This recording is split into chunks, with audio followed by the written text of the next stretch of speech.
ఈరోజు వరకు కూడా జ్ఞాపకం చేసుకొని సజీవుల దేశంలో వచ్చినందుకు చిన్న మందగా దేవుని మందగా మనం క్రీస్తు చేస్తున్నాము. ఆయన సంఘంలో చేరి ఉన్నాము. కాబట్టి ఈరోజు దేవుని యొక్క కృపావాత్సల్యత మన ఏడలో ఉంది. కాబట్టి మనమందరం కూడా సజీవుల దేశంలో ఉన్నాం. అంటే నరుడుగా ఈ లోకంలో భూమి మీద బ్రతికిన ప్రతి ఒక్కరు కూడా శ్రమయు, హింసయు, ఉపద్రవములు, వేదన, శోధన, సంతోషము, సమాధానం ఇవి రెండు కూడా ఉన్నాయి. ఎందుకంటే నరులైన వారిని దేవుడు పుట్టించినప్పుడు యథార్థవంతులుగా పుట్టించినాడు. కానీ వారు ఏ విధమైన తంత్రం కల్పించుకొని దేవునికి దూరమై దేవుని ఆశీర్వాదం పోగొట్టుకున్నారు.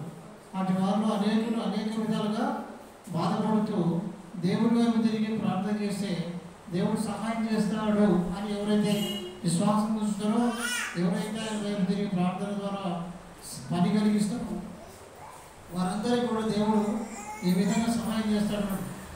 మనమందరం ఏమైనామో మన స్థితి ఏమో తెలుసుకుందాము. కీర్తన గ్రంథము 34వ అధ్యాయము 5వ వచన భాగంలో దేవుడు సెలవిస్తున్నాడు.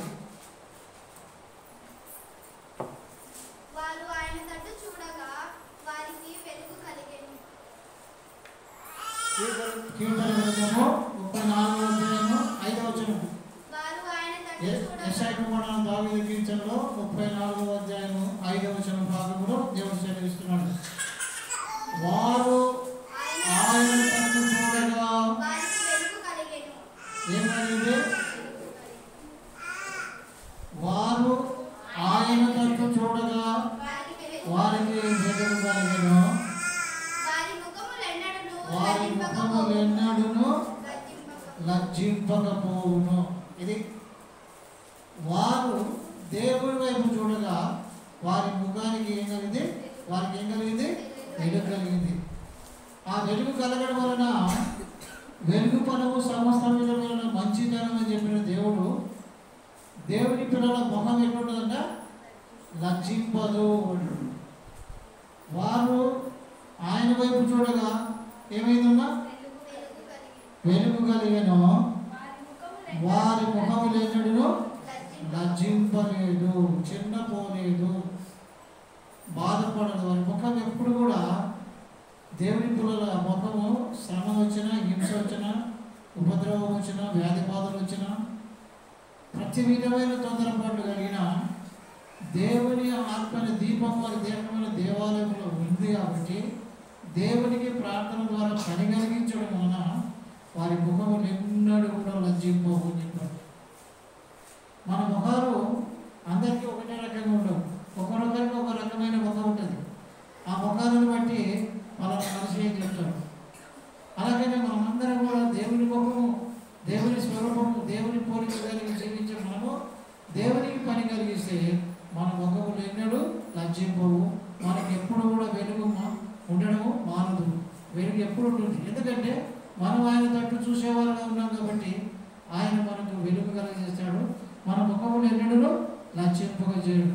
అందుకే అపోస్తుల కార్యములు 6వ అధ్యాయంలో దేవుని పేరిట దేవుని సంఘములో సభ్యుడిగా సహవాసంలో పెరిగి పెద్దవాడైనటువంటి ఒక పెద్ద మనిషి దేవుని స్వార్థ పని కొరకు ఏర్పాటు చేయబడి నియమించినాడు దేవుడు. 6వ అధ్యాయంలో సంఘముల సహవాసం ఆయన పెరిగి పెద్దవాడైనాడు, అనుభవస్తుడుగా సంపాదించినాడు, స్వార్థ ప్రకటన కొరకు ఏర్పాటు చేయబడి తనకు దానిగా శ్రమ ప్రభువులో తెచ్చుకున్నాడు. అందుకొరకని 6వ అధ్యాయం 15వ వచనంలో ఈయన ఎవరో మనకు తెలుస్తుంది.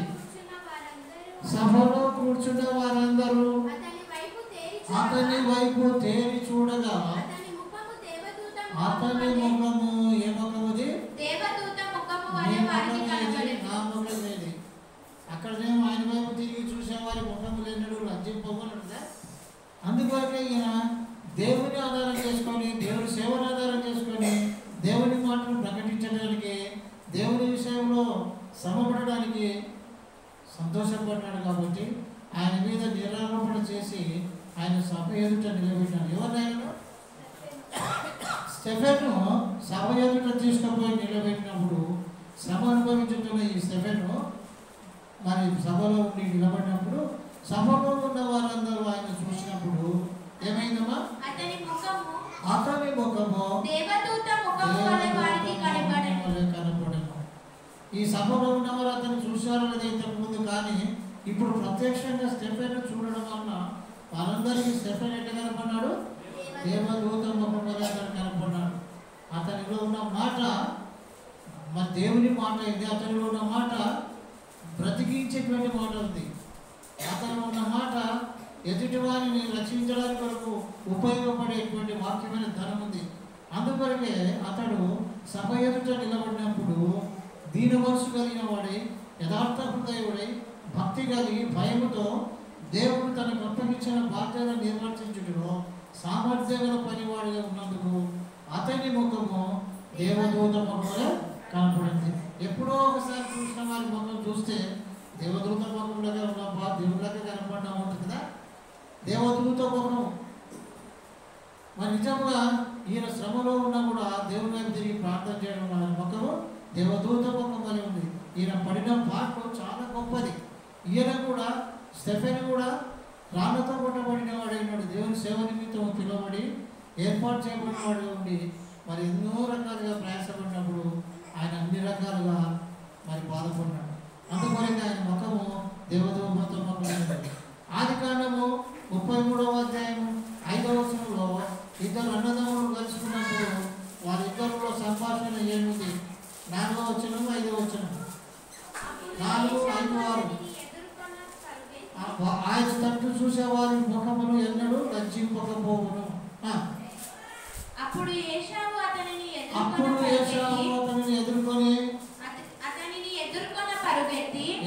పరుగెత్తి అతనిని కౌగలించుకొని అతనిని అనగా యాకోబు ఏశావు యాకోబును ఇద్దరు కూడా ఏం చేసుకున్నారు? కౌగలించుకున్నారు. అతని మెడ మీద పడి ముద్దు పెట్టుకొని వారిద్దరు కన్నీరు విడిచిరి. చాలా కాలమైంది అన్నదమ్ములు ఒకరు చూసుకోక. అన్నదమ్ముల ప్రేమ ఎటువంటిదంటే ఎప్పుడు కూడా సమస్యలు వచ్చినా ఇబ్బందులు వచ్చినా అన్నదమ్ముల వాళ్ళ దగ్గరికి మనము పోకూడదు. వారి సమస్యలు మనం దూరం ఉంటుంటారు సమస్య. కానీ వీరిద్దరు అన్నదమ్ముల మధ్యలో ఒక సమస్య ఉంది. ఈ సమస్య ఉండడం వల్ల వారు ఒకరికొకరు దూరం అయిపోయి ఒకరినొకరు సంపాదించుకొని ఒకరికొకరు ఆశ్రయించబడి ఒకరికొకరు కలుసుకోవడానికి ముందుగా ఈ ప్రయత్నంలో ఉన్నారు వీళ్ళు. అందుకే యాకోబు చేసిన పనికి ఏశావు తన అన్న ఏశావు తనను చంపుతాడేమో అని చెప్పేసి భయపడి తన పరివారిని తన యొక్క కుటుంబ సభ్యులను తన ఆస్తిని అంతా కూడా తీసుకొని వెళ్ళేటప్పుడు ఏశావుకి ఎదురుపడుతున్నాడు. ఏశావు యాకోబు ఇద్దరు ఎదురుపడినప్పుడు ఒకరినొకరు కౌగిలించుకొని ఒకరినొకరు ముద్దు పెట్టుకొని కన్నీళ్లు విడిచి ఏశావు అన్నాడు, కన్నులెత్తి చూచి వీరందరికీ ఏం కావాలనైనా నీకు అని చెప్పి అడుగుతున్నాడు వాళ్ళ తమ్ముడి. అతడు వీరు నీ సేవకుడే నాకు దయచేసిన పిల్లలే అని చెప్పిరి. అప్పుడు ఆ దాసులను వారు పిల్లలను దగ్గరకు వచ్చి సాగిలపడిరి. 10వ వచనం చూడండి. అప్పుడు యాకోబు అట్లు కాదు నీ కటాక్షము నా మీద ఉన్న ఎడల చిత్తగించి నా చేత ఈ కానుక పుచ్చుకొను. దేవుని ముఖము చూచినట్లు. ఎవరి ముఖము? దేవుని ముఖం. ఎంత బాగుంటుందండి. మన ముఖాలు ఒక్కొక్కసారి ఒక్కొక్క రకంగా ఉంటాయి కదా. శరీరకంగా, మానసికంగా, ఆర్థికంగా ఇబ్బందులు వచ్చినప్పుడు ఎన్నో రకాలుగా బాధపడుతుంటారు. మారిపోతుంటుంది మన రూపాలు. కానీ వాళ్ళ రూపాలు ఎప్పుడు మారినా ఏ స్థితిలో ఉన్నా దేవుని రూపంగా కనబడుతుంది. యాకోబు ఏశావుతో ఏమంటున్నాడు? దేవుని ముఖము చూచినట్లు నీ ముఖం చూసినాను నేను. నీ కటాక్షము నా మీద వచ్చినది కదా అన్నాడు. చాలా దేవుని ముఖం చూసినాడు అన్నాడు. అట్లా అన్నదమ్ములైనా అక్క చెల్లెలైనా బంధుప్రియులైనా ఒకరినొకరు ఏమనుకోవాలి? ప్రేమ కలిగి సత్యం చెప్పుకోవాలి. గుణమైన యేసుక్రీస్తుని ఎదిగితే మరియు విపత్తులైనా కష్టాలైనా ఒకరికొకరు కీడు చేసుకున్న వాళ్ళు తెలిసి కీడు చేసుకున్నా వాళ్ళు ఒకరినొకరు క్షమించుకొని ప్రేమకు బద్దులై దేవుని పిల్లలుగా బ్రతకడానికి ఒకరి ముఖాలు ఒకరు చూసుకున్నప్పుడు దేవుని ముఖం చూసినట్టుగా చూసుకునే వాళ్ళుగా ఉండాలి అని చెప్తుంది. మరి యోగు గ్రంథంలో చూస్తే 15వ అధ్యాయంలో యోగు ప్రార్థన పరుడై ఉండి దేవుని భక్తి కలిగి జీవించేవాడు ఉన్నాం. అతడు ఏ అపరాధం చేయకపోయినా ఆయన చేసిన ప్రార్థన దేవుడికి పని కలిగించింది. ఆయన ఏడవడం వల్ల, ఆయన దుఃఖపడడం వల్ల, ఆయన సిద్ధపడడం వల్ల ఆయనకు వచ్చిందేమో చూద్దాం. చూడమో ఇంత మంచి మాట చెప్తాడు. యోగు గ్రంథం 15వ అధ్యాయం ముందు 16వ అధ్యాయం చూడండి. 16వ అధ్యాయము 16వ వచనము 17వ వచనం. నా చేత బలాత్కారము జరగకపోయినను నీ ప్రార్థన యథార్థముగా నుండినను. ఆయన అంటాడు, నా చేత బలాత్కారం జరగకపోయినా నా ప్రార్థన యథార్థముగా నుండినను. ఏడ్పు చేత నా ముఖము ఎర్రబాడి ఉన్నది. ఎంతమా ఇది నీ ముఖము ఏడ్చి ఏమంటాయి పేద పాప ఏడ్పు చేత నా ముఖము ఎర్రబడి ఉన్నది. ఎర్రబడి ఉన్నది. చూడండి, ఒకరొకరు ముఖాలు ఒకరొకరు. యోగు ముఖం ఎట్లుందట? ఏడ్చి అతని ముఖం ఏమైంది? ఎర్రబడిపోయింది. నెక్స్ట్ ఇక నా కనురెప్పల మీద మరణాంధకారము నిలుచుచున్నది. నాకు ఏదంటే ఏం రోజంట చచ్చిపోయిన బతికిన లెక్కనే ఉన్నాడు. చూడు, చచ్చిపోయిన కూడా అంటారు కదా కొంతమంది. చచ్చిపోయిన కూడా బతికిన లెక్కనే ఉన్నాడు అంటున్నాడు. ఆయన కనుల మీద మరణకరమైన స్థితి ఉన్నా దేవుడు ఆయనను ప్రేమించి ఆయన వదలకుండా ఆయన రాతందరిని బట్టి ఆయన గురించి సాక్ష్యం ఇచ్చినాడు. యోగుని గురించి దేవుడు ఏమన్నాడు? భూమి మీద ఉన్న వాళ్ళందరికంటే ఆయన వాడు గొప్పవాడు, ఆయనే గొప్పవాడు, ఆయన మంచివాడు అని చెప్పి సాక్ష్యం ఇచ్చాడు. మనం కూడా మన సాక్ష్యాన్ని గురించి ఇతరులు మన గురించి చాటేటప్పుడు మనలోని దేవుని మాట గురించి చెప్పేటట్టుగా ఉండాలి. అందుకొరకనే ఎంత చెప్పినా వాక్యం వినకుండా ఇష్టం వచ్చినట్టుగా ప్రవర్తిస్తూ భీకరమైన ముఖము, గంభీరమైన ముఖం కలిగి జీవించే వారు ఉంటారు కదా. వాళ్ళందరూ వాక్యం పెరిగిన వాళ్ళు, ఎంత గొప్ప ముఖం కలిగిన వాళ్ళున్నా, ఎంత అందమైన ముఖం కలిగిన వాళ్ళున్నా వాళ్ళ ముఖం ఎటువంటిదంట? చూడండి, 15వ అధ్యాయము 27వ వచనం భాగంలో ఏం పట్టిందమ్మా నీ ముఖానికి? వారి ముఖము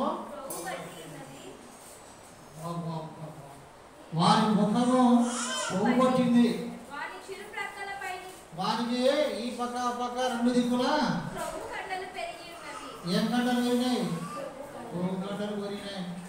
ఎంత చెప్తే కూడా వినకుండా ఇష్టం వచ్చేట్టుగా ప్రవర్తిస్తే కొవ్వు కండలు పెరిగిపోతాయి. వారి మగజుడు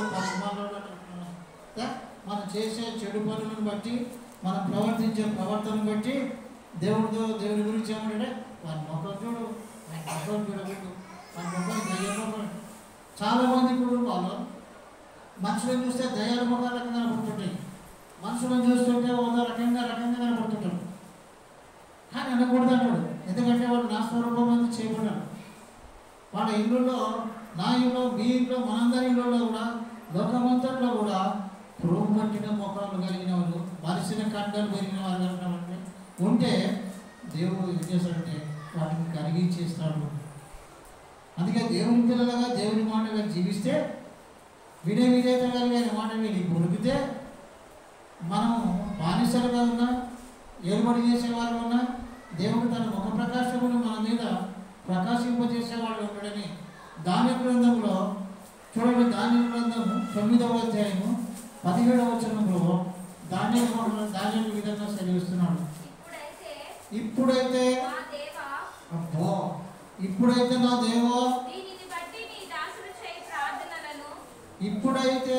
దేవా దీనిని బట్టి నీ దాసుడు చేయి ప్రార్థనను, విజ్ఞాపనను ఆలకించి ప్రభు చిత్తానుసారంగా శిథిలమైపోయిన నీ పరిశుద్ధ స్థలం మీదికి నీ ముఖ ప్రకాశమును రానిమ్ము. ఎవరి మీదికి రావనేమన్నాడు? ఎవరి ముఖము రావాలన్నాడు? ఎవరి ముఖము? నీ ముఖము. దేవా నీ ముఖము ఈ పరిశుద్ధ స్థలం మీదికి రానిమ్ము నాయనా. ఆయన ముఖం ఎటువంటిదంటే చాలా భయంకరంగా ఉంటుంది, ఆనందంగా ఉంటుంది, సంతోషంగా ఉంటుంది. ప్రకటన గ్రంథంలో చెప్తాడు ఆయన ముఖం అని. యోహాను సువార్త 17 లూకా సువార్తలో చెప్తాడు. అందుకొరకే దానియేలు ఎందుకు దీని మీదకి రమ్మని చెప్పినాడో చూద్దాం. ప్రభువు చిత్తానుసారంగా శిథిలమైపోయిన నీ పరిశుద్ధ స్థలం మీదికి నీ ముఖ ప్రకాశము రానిమ్ము. ఏ స్థలం అది? పరిశుద్ధ స్థలం కదా. ఏ స్థలం అది? శిథిలమైపోయిన పరిశుద్ధ స్థలం. పరిశుద్ధ స్థలం అంటే దేవుడే మనల్ని పరిశుద్ధుడిగా ఉన్నాడు కాబట్టి మనల్ని పరిశుద్ధుడిగా చేయడానికి వాక్యంతో కన్నాడు, రక్తం ఇచ్చి కొన్నాడు మన పిల్లలను. అందుకే పాడైపోతున్న ఈ గుడాల మీద మనసు ఉంచి నీ ముఖం మా మీద పెట్టి మమ్మల్ని బాగు చేయనైనా ఈ శిథిలమైపోయిన ఈ మందిరం మీద బాగు చేయి, నీ ప్రకాశమానము ఉంచు అని చెప్పేసి మరి దానిలు చక్కగా ప్రార్థన ద్వారా దేవునికి పరిగణిస్తుంది. చదవగా ఇప్పుడైతే మా దేవ దీనిని బట్టి నీ దాసుడు చేయి ప్రార్థనను విజ్ఞాపనలను ఆలకించి ప్రభు చిత్తానుసారముగా శిథిలమైపోయిన నీ పరిశుద్ధ స్థలం మీదకి నీ ముఖ ప్రకాశము రానిమ్ము. ప్రభువా నీ గొప్ప కనికరములను బట్టి మేము నిన్ను ప్రార్థిస్తున్నామయ్యా అని యథార్థ హృదయంతో భక్తిగల ముఖంతో ఆశీర్వాదాలు కోరి తనను తానుగా రక్షించుకోవడం కాకుండా ఇతరులను రక్షించడానికి వారు చేయడానికి కోసం ఏర్పాటు చేయడం మందిర స్థలాన్ని విషయంలో మందిర నిర్మాణం కొరకు దాని మీద దృష్టి ఉంచాడు ఆయన అని చెప్పేసి ప్రార్థన చేస్తున్నాడు దేవుడు. మరి దానిలో చేసిన ప్రార్థనకు మొదటి పేతురు 2వ అధ్యాయంలో చెప్తాడు. ఏమంటాడు? నీతిమంతుల ప్రార్థన మీద ఆయన చెవులు ప్రభుత్వాలు నీతిమంతుల మీదను ఆయన చెవులు ఆయన వారి ప్రార్థన వైపున ఉన్నవి కానీ ప్రభు ముఖము కీడు చేయ వారికి విరోధముగా ఉంటుంది. అందుకే దానియేలు గ్రంథం 9వ అధ్యాయంలో 6వ వచన భాగం చూడండి, ఎంత మంచి మాట చూడు. దేవా మేము ఇంత పూర్వము నీ మాటను మేము మీరు మాకు ఇష్టమైనట్టుగా మాకు ప్రవర్తించడమేమో మమ్మల్ని క్షమించమని చెప్పేసి మరి మాదీవుడకు అహశ్వరేష్ యొక్క కుమారుడైన దర్యావేషు కల్దీయుల పైన రాజైను అతనేలు బడిలో మొదటి సంవత్సరం ముందు దానియేలును నేను యెహోవా తన ప్రవక్త ఇర్మీయాకు సెలవిచ్చి తెలియజేసినట్లు యెరూషలేము పాడుగా ఉండవలసిన 70 సంవత్సరములు సంపూర్తి అయిన సందర్భంగా ఆయన మాట్లాడుతుంది. ఇక్కడ ఇర్మీయా ప్రవచించిన ప్రవచనాలను నెరవేర్చిన ఇంకా 70 సంవత్సరాలు పూర్తి అయితే ఆ యెరూషలేము దేవాలయం మరలా తిరిగి మరి పునరుద్ధరణ చేసుకోవడం. చదవ ఆలోచన నీ ఆజ్ఞలను నీ విధులను అనుసరించడం మాని ఏమని చెప్పుకుంటున్నాడా? అమ్మా చూడండి, మీరు కూడా బైబిల్ చదవండి. పాపులమును దుష్టులమునై చెడుతనమందు ప్రవర్తించుచు. మనమందరం కూడా పాపులమును చెడుతనమును చేసిన వారును చెడుతనమందు ప్రవర్తించుచు తిరుగుబాటు చేసిన వారు మనల్ని మీద ప్రేమించి మన ముఖము వికారంగా మన ముఖము ఎర్రబడేదిగా ఉండక మన ముఖము దేవునికి ఇష్టమైనది ఉండేట్టుగా దేవుడు మనతో మాట్లాడుతున్నాడు. ప్రభువా నీవే నీతిమంతుడవు, మేమైతే సిగ్గు చేత ముఖ వికారము నొందిన వారము. ఏ చేత? సిగ్గు చేత ముఖ వికారము నొందిన వారము. మేము నీ మీద తిరుగుబాటు చేసి దానిని బట్టి నీవు సకల దేశములకు మమ్మల్ని తరుదివి. చాలు చాలు. అందుకనే దేవుడికి భయభక్తులు వారికి జీవించేవారి ముఖాలు ఎట్లుంటాయంట తేజస్సుగా ఉంటారు అని చెప్పేసి ప్రసంగి గ్రంథం 8వ అధ్యాయంలో 1-2 వచ్చామని చెప్తాడు. చూడండి సామెతలు ప్రసంగి 8వ అధ్యాయం. జ్ఞానులతో సమానులైన వారెవరు? జరుగువాటి కాలం ఎరిగిన వారెవరు? మనుషుల జ్ఞానము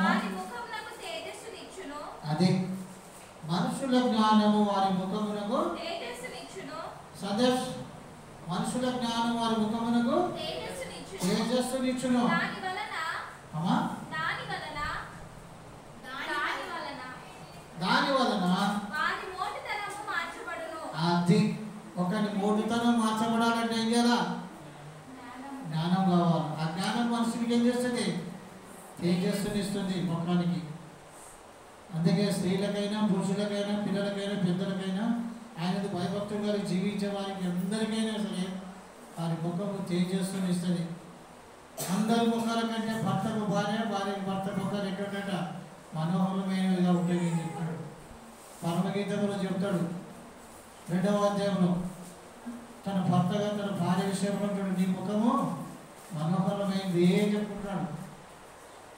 ఇంత మంచి మాట చెప్తాడండి. మనం అందరం చూసినప్పుడు దేవుని దూత ముఖంలో చూసినట్టుగా, దేవుని చూసినట్టుగా మనము అన్ని రకాలుగా ఎదుటి వారికి మనం ఏమైనామో తెలుసుకునేట్టుగా మనగా తగ్గించుకోవాలి. యేసు ప్రభు శిలువ వేయడానికి ముందుగా రాజుల ఎదుట నిలబడినప్పుడు ఆయన చూసిన వాళ్ళందరూ కూడా ఏమన్నారు?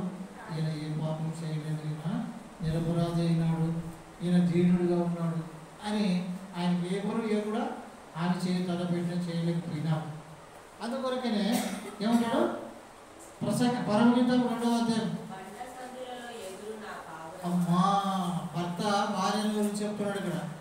బండ సందులలో ఎగురు నా పౌరమా, పేట పీఠులను ఆశ్రయించు నా పౌరమా, నీ స్వరము మధురము, నీ ముఖం మనోహరం అని భర్త భార్యను గురించి చెప్తున్నాడు.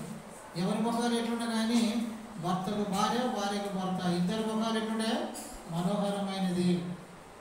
ఎందుకు మనోహరమైందంటే అన్నదమ్ముల మాదిరిగా, భార్య భర్తల మాదిరిగా, అక్కచెల్లెళ్ళ మాదిరిగా వారు ప్రేమకు బతులై ఉంటారని 133వ కీర్తనలో సహోదరులు ఐక్యతగా విమర్శించట ఎంత మేలు, ఎంత మనోహరమని చెప్తున్నాడు. అది నీ ముఖము మనోహరమైంది. మన ముఖాలకి ఎన్ని వేసుకున్నా అప్పటికి మాత్రమే అందంగా కనబడవచ్చును. కానీ దేవుడి వాక్యమైన ధనము మన హృదయమైన నిధుల్లో ఉంటే మనం ఎప్పుడైనా సరే ప్రతి విషయంలో దేవుని భయభక్తులు కలిగి జీవిస్తాం. వాళ్ళ చిన్నపిల్లలుగా ఎదిగిన వారి విషయంలో ఏం చెప్తాడో దాంట్లో 1వ అధ్యాయం 10వ వచనంలో బబులోను దేశానికి హెబ్రీయులైన వారిని జ్ఞానం సంపాదించడం, ట్రైనింగ్ కొరకు పిలువనిపించినారు. ఇక్కడ హెబ్రీ పత్రిక 1వ అధ్యాయం 10 వచనం 15 వచనం. అవునండి, దాని నుండి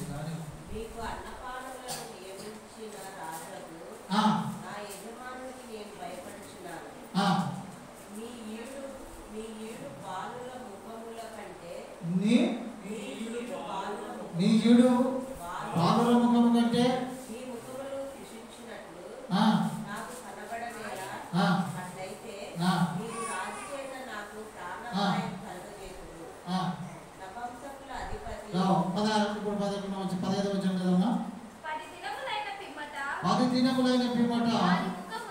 వారి ముఖములు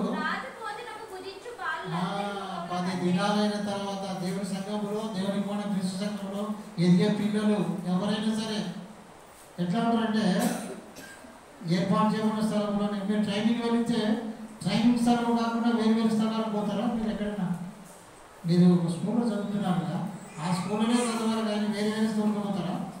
ఎక్కడైనా మీరు అటెండెన్స్ చేసుకోవాలంటే వీలవుతుందా? కాదు. మీరు ఏ స్కూల్లో చదువుతున్నారో ఆ స్కూల్లోనే మెయింటైన్ చేయాలి. ఆ స్కూల్లో తర్వాత స్టెప్ బై స్టెప్. ఇప్పుడు చదువుతున్న స్కూల్లోని కూడా ధర్మశాస్త్ర సంబంధమైంది.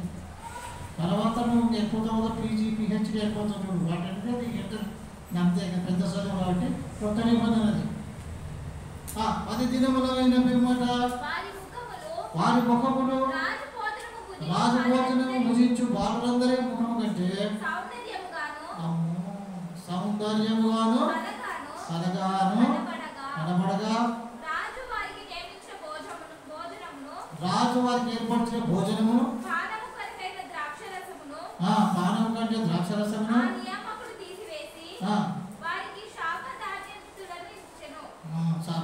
వారి ముఖం ఎట్లా కనపడేవమ్మా?